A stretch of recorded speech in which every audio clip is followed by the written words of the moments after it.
ए भाई का हो हई देखा तारो का हई छौड़ी पटियाला सूट में कितना मस्त लागतिया।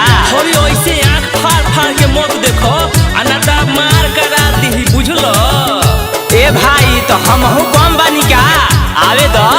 हाँ ऐसा क्या देखते हो फिगर निहार के लागे टप माल सूट सलवार में। क्या बोले नहीं सुनी। ऐसा क्या देखते हो फिगर निहार के लागे टप माल सूट सलवार ये में। ब्रांड है ये बाबू करो ना खुद पे काबू तोहर नियत खराब हो बुझाला। हरे का करूं बोलो। ऊपर ढीला ढाला नीचे सर्कल जाला ई जान मारे बेबी तो हर सूट पटियाला। ऊपर ढीला ढाला नीचे सर्कल जाला ई जान मारे बेबी तो हर सूट पटियाला। अच्छा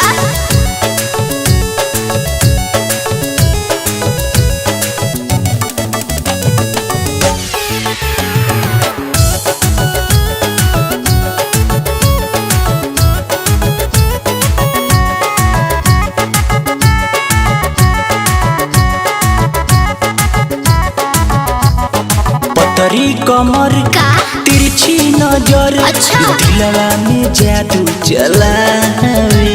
साचो का ऊपर से हई फैंसी ड्रेस गली में गर्दा उड़ावे। हनु हर साँचो पगला गुलबानी।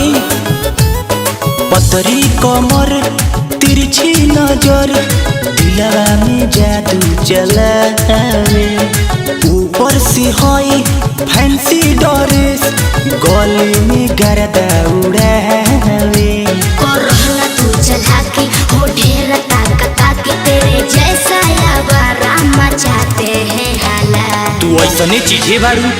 ऊपर ढीला ढाला नीचे सर्कल जाला ई जान मारे बेबी तो हर सूट पटियाला। ऊपर ढीला ढाला नीचे सर्कल जाला ई जान मारे बेबी तो हर सूट पटियाला।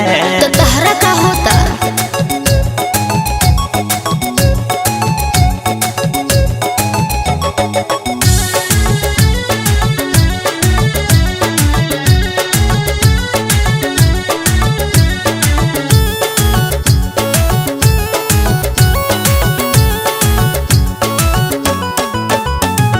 भइले दीवाना सारा जमाना। अच्छा। संगी के सीट गमकौए फेरा में पड़ले सूर्या संतोष देखी के शॉट झलकौए। हाँ तो देख लो हम का करी। भइले दीवाना सारा जमाना संगी के सीट गमकौए। अच्छा। फेरा में पड़ले सूर्या संतोष देखी के शॉट झलकौए। दिलदार तू दीवाना मेरे इश्क पे नया ना अरे आंसू को न फेंको तू न हला पे दहला। हरे फूल फेंकी कारे। ऊपर ढीला ढाला नीचे सर्कल जाला हाँ। जान मारे बेबी तो हर सूट पटियाला। ऊपर ढीला ढाला नीचे सर्कल जाला हाँ। जान मारे बेबी तो हर सूट पटियाला।